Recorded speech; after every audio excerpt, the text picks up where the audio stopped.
Alright guys, welcome back to this new video. We are going to learn about the crop tool, so let's get started.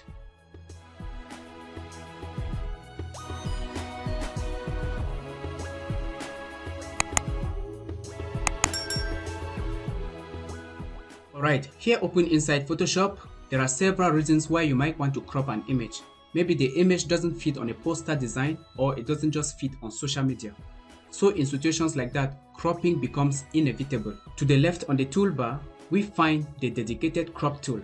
It has a keyboard shortcut of C. Once the crop tool is selected, we will see a defined boundary around the image. What this boundary allows you to do is you can click on this handle and drag to crop an image just like so. And guys, you are not limited only to these highlighted boundaries. You can also click here to drag the image up and down just like so. And here on the options bar, we have these three buttons. If you click here, you are going to confirm these changes. And if you need to cancel everything, you click here. To go back to the previous state, you just click on this button. So I'll click on this button to cancel because there is another way of cropping images. You are not limited to these handles. You can also click with the crop tool inside here to create a marquee selection just like so. And with the space bar, you can also move that selection just like you will do with the marquee tools inside Photoshop.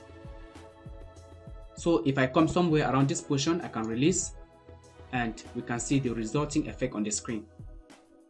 Again, I can click on this button to confirm. So I'm going to press Ctrl Z to undo one more time because sometimes you might want to work at a given aspect ratio, okay? So in that case, you need to go to the options bar and click where it says ratio right here. This will bring down this pool menu where you have these two groups. We have the first group and the second group, okay? That's how I classify them. The first group here is where you work most of the time, and the second group right here is not always recommended. For example, we can clearly see it says 4x5 in 300 pixels. 300 here is the resolution, guys. And if you're wondering about resolution, I've made a video about that, so you can check it out. So it says 4x5 in 300 ppi, pixels per inch. So if I were to choose this particular aspect ratio, everything that is in this image, every pixel will be rewritten to match the current aspect ratio right here. And that is a destructive way of working. It is not always recommended. So I'll come to the first group right here and choose maybe 4x5 aspect ratio. If it doesn't fit, we can always click on the image and center it just like so. Notice on the options bar we have 4x5, okay? If you click on this middle button, you are going to swap the height and width values just like so. Instead of 4x5, we now have a 5x4 aspect ratio, which might be practical in certain scenarios. Alright, I'll cancel out one more time and select my crop tool. Then I'll come over here and choose original aspect ratio. Also notice that with the crop tool, if I were to click on this handle to drag, the image moves along as I drag. If you do not want this behavior, then what you can do is to click on this button. Then untick Auto Center Preview. Now if you try to do that action again, the whole image stays on the canvas calmly like so. In my case, I prefer the option Turn On. It's very useful for me. Again, what you might not know is that as you scale or rotate an image in Photoshop, that movement is happening at a particular point. That point is called the reference point, okay? By default, it is not shown in Photoshop. So I'm going to cancel everything out, and to bring back the point or the reference point matrix, I'll press Ctrl K on my keyboard. And in the Preferences tab, I'll go to Tools. Right down here, we can tick this box where it says Show Reference Point when placing or transforming a new document. Then say OK. Now here on the canvas, you can clearly see the reference tiny point right here. If you hover outside, you can see the crop tool, but if you take it to the reference point, it changes to the black arrow. Okay guys? So right now, if I were to come here and then rotate this image, notice that it is rotating with respect to the reference point. Just like so. But I can come to the reference point, click and position it on a new position just like so. And then this time if I try to rotate, you notice it is rotating with respect to that reference point matrix. So the reference point helps to determine the rotation and scale during cropping. Again, I'm going to click on this button to cancel all these changes.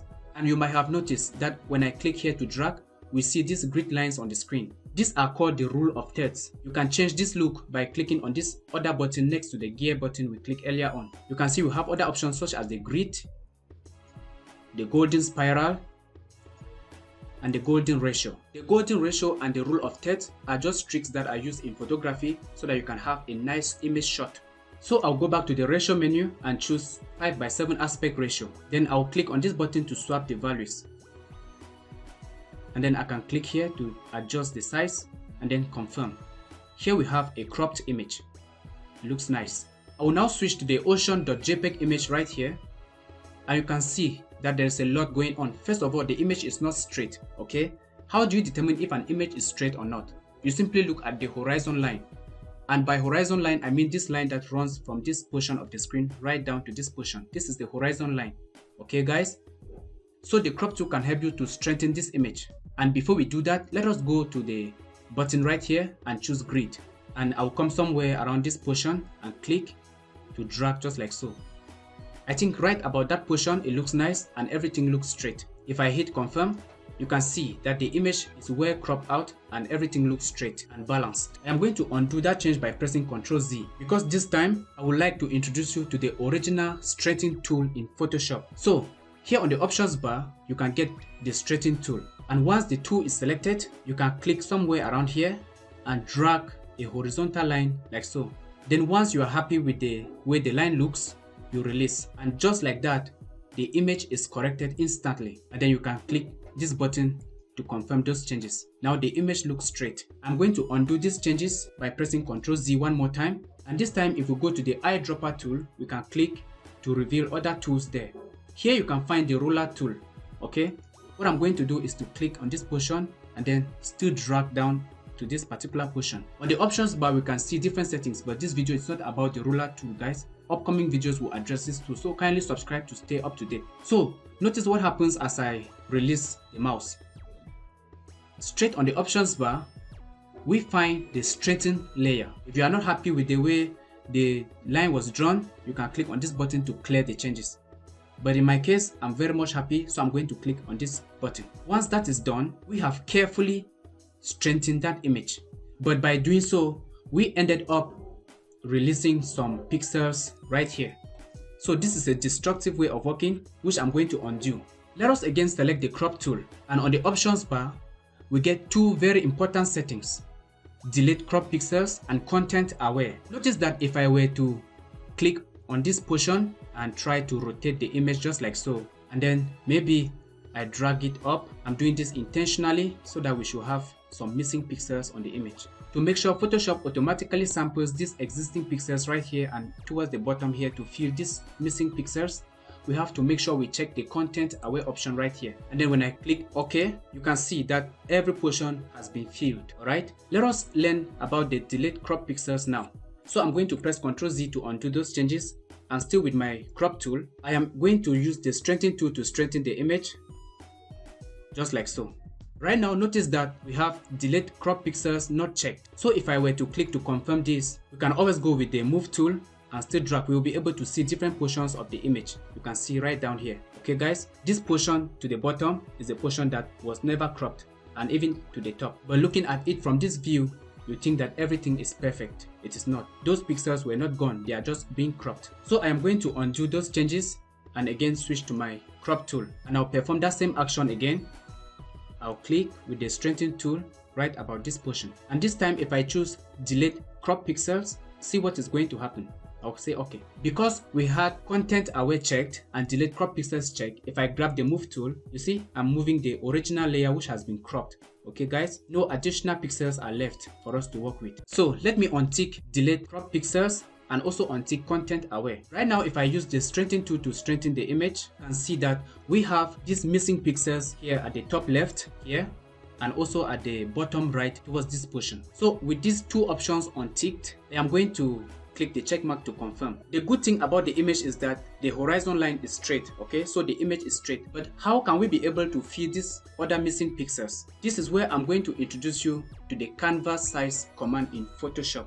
It is a very practical command guys, very useful. So what we have to do first is to make sure that we select our rectangular marquee tool. And then I'm going to zoom into the top left side of the screen just like so. okay? And if I click here to drag down, I am only interested in the height value. See on the head-up display right here that we have the width and height. Currently we have a width value of 40 pixels which we don't need, and we have a height value of 66 pixels which we need. By the way guys, if you are not seeing pixels here, then what you might do is to press Ctrl K to go to your system preferences, and then you go down here to where it says unit and rulers, then you change from inches or any unit to pixels.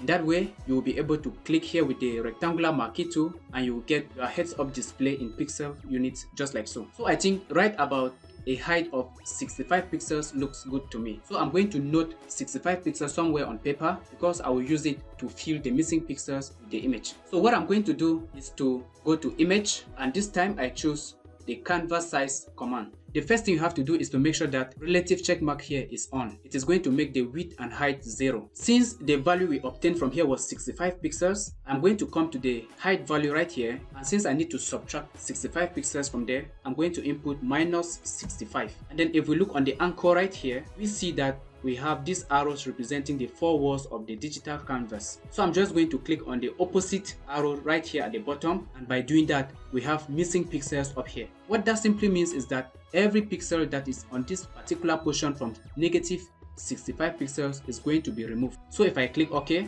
Photoshop brings this warning, just go ahead and say proceed. You see, all those pixels have been filled just like so. Once that is done, you see we still have some work to be done, okay? So we have problem around this portion and around this portion. We are going to fill those with the canvas size command as well. So I'll start by zooming to this portion, and this time I'm interested in the width value and not the height, okay guys?